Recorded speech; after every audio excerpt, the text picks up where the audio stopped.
What's up, everyone? Welcome to the video. Today we're going to take a look at how to change the battery in this GM remote key fob.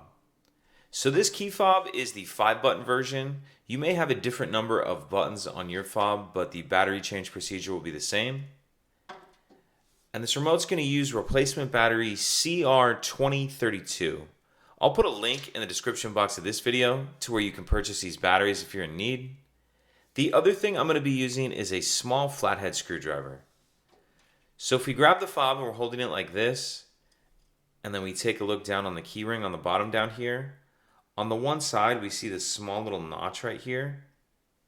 What I'm going to do is put my screwdriver in that notch like that, and then just carefully kind of work my way up, and you'll see it'll split the shell apart like that.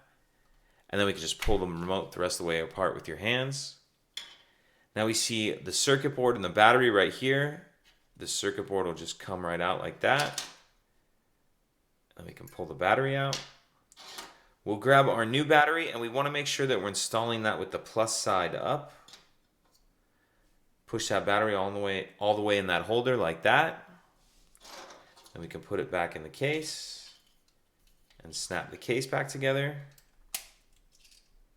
And that's it.